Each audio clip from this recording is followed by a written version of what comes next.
2 বছরের সংঘাতে ধ্বংসস্তূপে রূপ নেয়া গাজায় অস্ত্রবিরতি ভঙ্গুর হলেও কার্যকরের পর থেকেই খুলে গেছে নিত্যপণ্যের বাজারগুলো। যুদ্ধ আর দুর্ভিক্ষের সময় শুধু স্বপ্নে ধরা দেয়া চকোলেট, কোমল পানীয়র মতো পণ্য মিলছে তীব্র অর্থনৈতিক সংকটে জর্জরিত উপত্যকার অনেক দোকানে। কিন্তু কম প্রয়োজনীয় বিলাসী পণ্য মিললেও নেই ডিম, মাছ, মাংস, ফল, সবজির মতো মানব স্বাস্থ্যের জন্য জরুরি খাবার ও অ্যান্টিবায়োটিক সহ জরুরি ওষুধের পর্যাপ্ত সরবরাহ। الوضع الخضره اليوم مره هيك مره بتطلع مره بتنزل يعني الوضع صعب والله يا اخوي الوضع صعب احنا مش قادرين نتحمل اللي احنا بنبيعه اللي بنترزق فيه اللي بناكل فيه اما غير هيك صعب جدا انه احنا نشتغل بحاجات اكبر من هيك। দিনে গড়ে 600 ত্রাণবাহী ট্রাক গাজায় ঢুকতে দিতে কাজ করছে বলে ইসরায়েলের দাবি। খাদ্য সংকটের জন্য দায়ী করছে গাজার শাসক দল হামাসকে। অভিযোগ প্রত্যাখ্যান করে হামাস বলছে, ইসরায়েলের বাধায় দিনে 150-র বেশি ত্রাণবাহী ট্রাক ঢুকতে পারে না উপত্যকায়। এ অবস্থায় দুর্ভোগ কমাতে পর্যাপ্ত ত্রাণ সরবরাহ নিশ্চিত করার জন্য সময়ের সঙ্গে পাল্লা দিয়ে কাজ করছে বিভিন্ন দাতব্য সংস্থা, জানিয়েছে জাতিসংঘের বিশ্ব খাদ্য কর্মসূচি।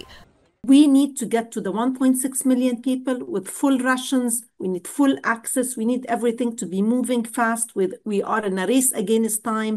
You know, the winter months are coming. You know, people are still suffering from hunger, and the needs are overwhelming. অমানবিক এমন পরিস্থিতিতেই অস্ত্রবিরতিকে বুড়ো আঙুল দেখিয়ে গাজায় হামলা চালিয়ে যাচ্ছে ইসরায়েল। দক্ষিণাঞ্চল ধ্বংসে চলমান স্থল অভিযানের মধ্যেই উপত্যকা জুড়ে বুধবার ব্যাপক বোমা ও বিমান হামলা শুরু করে সেনাবাহিনী। ফিলিস্তিনি নিপীড়নের মধ্যেই গাজা উপত্যকায় 2 বছরের জন্য আন্তর্জাতিক বাহিনীর অধীনে অন্তর্বর্তী শাসন ব্যবস্থা গঠনে জাতিসংঘকে আদেশ দেওয়ার পরিকল্পনা করছে যুক্তরাষ্ট্র, বলছে বার্তা সংস্থা রয়টার্স।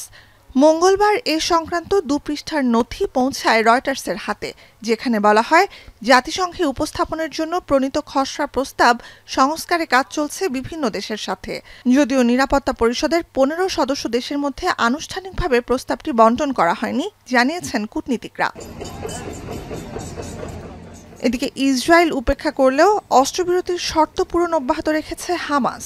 গাজার ধ্বংসস্তূপ থেকে আরেক জিম্মির মরদেহ উদ্ধারের পর আন্তর্জাতিক দাতব্য সংস্থা রেড ক্রসের মাধ্যমে ইসরায়েলের কাছে হস্তান্তর করা হয় মরদেহটি। এরই মধ্যে পরিচয় শনাক্ত করেছে ইসরায়েলি কর্তৃপক্ষ। অন্যদিকে অবরুদ্ধ পশ্চিম তীরেও ফিলিস্তিনিদের ওপর সেনাবাহিনী ও দখলদারদের হামলা ধরপাকড় চলছে। আটক করা হয়েছে অর্ধশতাধিক মানুষকে। ইসরায়েলি আগ্রাসনের জেরে বন্ধ আছে সেখানকার সব স্কুল। নুজহাত কামাল, এখন বিশ্ব।